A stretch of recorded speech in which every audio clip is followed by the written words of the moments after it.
সম্পর্ক হারাম। সামনেও যত সন্তান আসবে সব জারদ সন্তান হবে।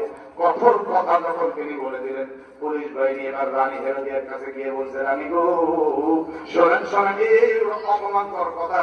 সাথে সাথে রানী অগ্নিশর্মা হয়ে প্রতিশোধ মুখর হয়ে উঠলো। মনে মনে চিন্তা করলো কখন কিভাবে এই ইয়াহিয়াকে শেষ করে দেওয়া যায়।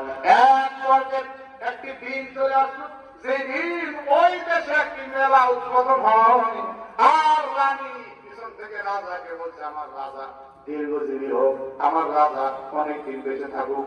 রাজা এবার চিন্তা করলো, রানী এত সুন্দর কথা বলছে, কিছু একটা পুরস্কার দেওয়া দরকার। বলো, হে রানী, আমি তোমাকে কি দিলে তুমি খুশি হবা? আজকে তুমি যা চাইবে আমি তোমাকে তাই দেবো। সঙ্গে সঙ্গে রানী মুস্কি হাসতে হাসতে বলে, যা চাইবো তাই কি আপনি আমার দেবেন? বলে, অবশ্যই দিব, তুমি শুধু চেয়ে দেখো। রানী তখন মুস্কি হাসতে হাসতে ডাকতে বলে, রাজা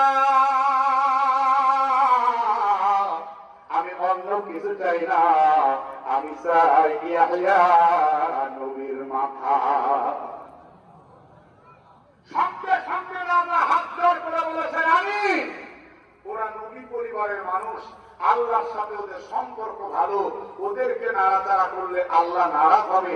আমরা রাজত্বের এই আসনে থেকেও টিকতে পারবো না। একটু আওয়াজ করে আল্লাহু আকবার বলেন।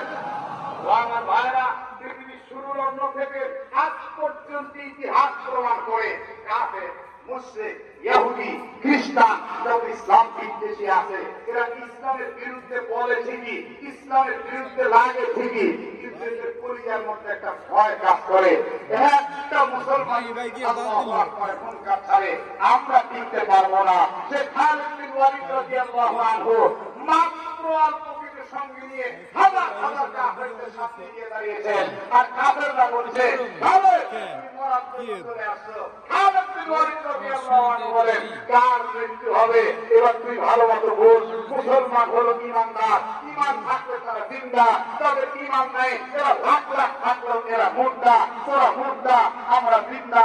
এইটুকু বলার সঙ্গে সঙ্গে ওদের কলিজার মধ্যে কম্পন শুরু হয়ে গেছে।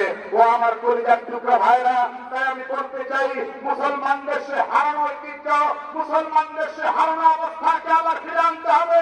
মুসলমান যদি এই জবান দিয়ে একবার আল্লাহু আকবার বলেছে, কাফেরদের রাজ্য চত্বর করে কেঁপে উঠেছে। আদর্শ আল্লাহু আকবারকে ভুলে গেলে চলবে না।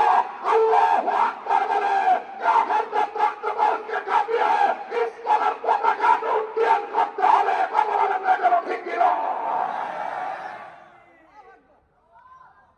বন্ধুগণ আমার, ভাইরা আমার, অথচ মাহফিলে যদি আল্লাহু আকবার বলা হয়, এক শ্রেণীর মানুষ আছে ওদের কলিজার মধ্যে জ্বলে।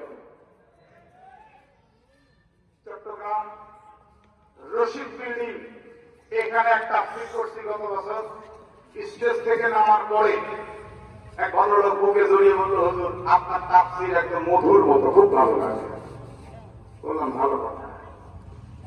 বলে, হুজুর একটি কথা কি, এই যে আপনার মাহফিলের যুবক শ্রেণী একটু উজ্জীবিত হয় বেশি, মাঝে মাঝে নারায় থাকবে আল্লাহু আকবার, এগুলি কি না দিলে হয় না? বললাম আল্লাহু আকবার তো আল্লাহ মহান, আপনি যে না দিতে বলছেন কেন? বলে, হুজুর এই আল্লাহু আকবারের মধ্যে একটা জঙ্গিবাদের গন্ধ আছে। জোরে বলেন, জোরে বলেন। বললাম শুনুন, আপনি কোন জাতের তা আমার দেখারও দরকার নেই, জানারও দরকার নেই। তাহলে আপনি স্পষ্ট জেনে রাখুন, আমরা মুসলিম। আল্লাহু আকবার বলেন। আমরা মুসলিম, জন্মগ্রহণ করেছি, আমাদের এক কানে আযান আর এক কানে আমত দেওয়া হয়েছে। একদম জবান করে আওয়াজ করে বলুন, আযানের শুরুতে কি আছে? হ্যাঁ যুবকের একটু জোরে বলো, ইকামতের শুরুতে কি আছে? উত্তির পর থেকে নিয়ে 5 ওয়াক্ত 5 বার 5 টাইমস আমরা নামাজ পড়েছি।